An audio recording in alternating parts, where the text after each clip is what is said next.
Coucou tout le monde, je vous retrouve pour une petite guidance intemporelle. Aujourd'hui, je suis avec l'oracle Selk. Pour ceux qui ne me connaissent pas, je suis Florence Guidance, je suis cartomancienne. Je suis spécialisée en blessures émotionnelles et en analyse de rêve. Si vous souhaitez une consultation, une guidance privée ou une analyse de rêve, c'est directement sur mon site internet. Je vous mets le lien quelque part par là dans la vidéo. Et en attendant, je vous remercie de liker la vidéo, de la commenter, de la partager si vous pensez qu'elle peut parler à quelqu'un de votre entourage et de vous abonner à mon compte. Aujourd'hui, je suis avec l'oracle Selk. On va aller voir quel est le message que vous devez recevoir aujourd'hui. Bien évidemment, c'est une guidance générale, donc vous prenez les choses avec discernement. Elles peuvent ne pas parler à tout le monde et c'est normal. On va aller voir un petit peu ce que ça veut nous dire. Alors, pour commencer, on a Hadès. Ensuite, on a la carte solaire et la carte de la fécondité. Alors, hop là. On a l'erreur. Alors déjà, avec Hadès, on est dans des notions de protection, on est dans des notions d'orientation, d'intuition, d'illumination, d'accord? On peut ressentir peut-être un peu de colère, hein. On a ces, je sais pas ce que c'est, ces animaux qui sont là, qui rugissent un peu, qui montrent leur croc et tout ça, on a ces éclairs aussi, mais on a un personnage qui est quand même assez stable.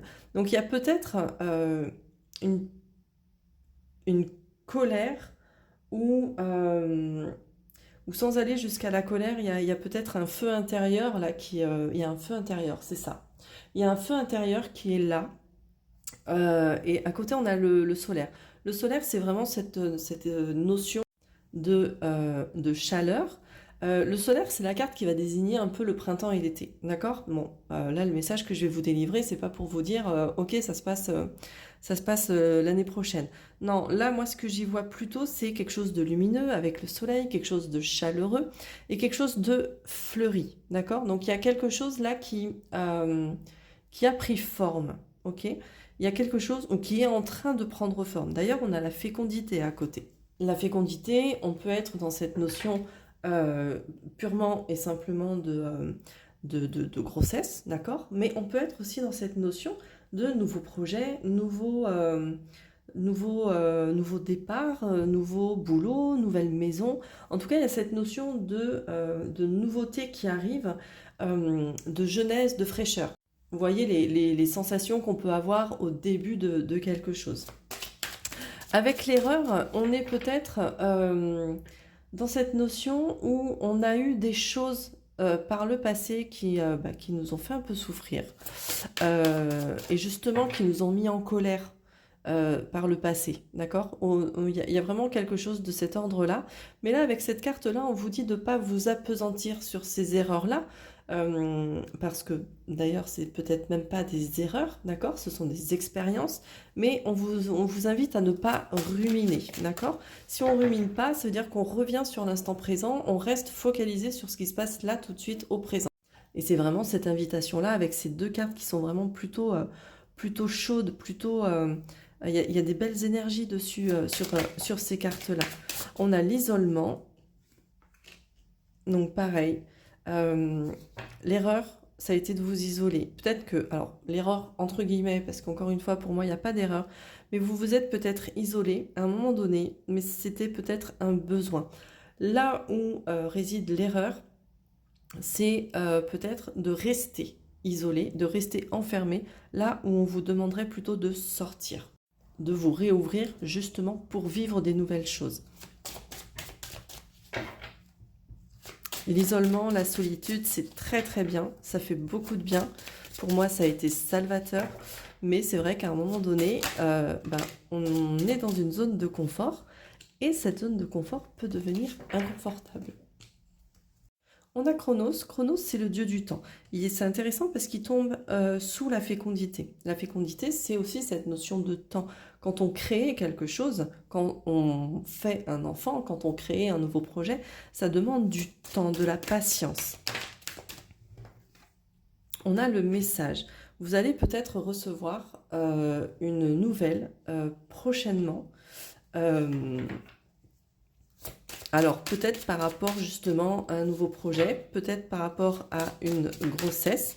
Alors, j'aime pas trop faire les grossesses parce que ça concerne la santé et tout ça, mais ça reste une des interprétations possibles de la carte.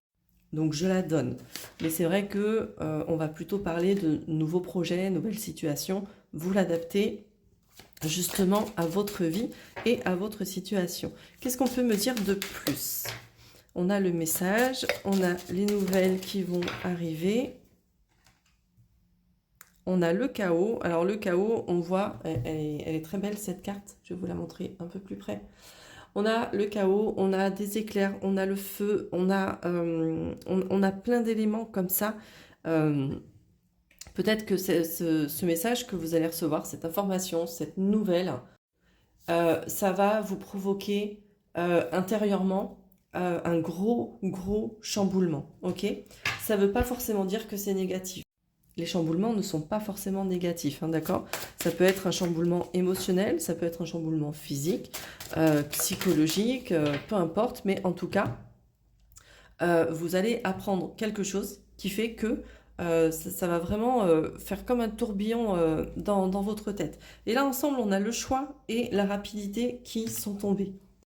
Donc là, avec ces deux cartes-là, potentiellement, cette information, ce message que vous allez recevoir, et qui va vous provoquer vraiment ce chamboulement énorme, va vous demander de faire un choix rapide. D'accord? Donc il y a une nouvelle chose qui arrive vers vous, ok?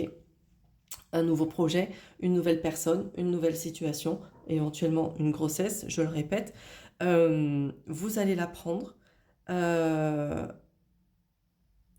Et rapidement, vous allez devoir faire un choix. Est-ce que vous voulez continuer sur ce chemin-là? Est-ce que vous voulez en prendre un autre? Mais en tout cas, il y a cette notion de rapidité. En dos de deck, j'ai la voix. En dos de deck, j'ai la voix ici. C'est plutôt intéressant. Et Aleph derrière. Avec ces deux cartes-là, la voix et Aleph. Aleph, c'est la première carte du jeu. C'est le début, c'est le commencement, c'est la création. Du coup, vous êtes peut-être invité à emprunter un nouveau chemin, une nouvelle voie, d'accord? Peut-être que justement, vous allez douter de ce que vous devez faire. Vous allez vous poser des questions. Vous voyez, le gars là, il se prend la tête en fait. Il ne sait pas quel chemin prendre.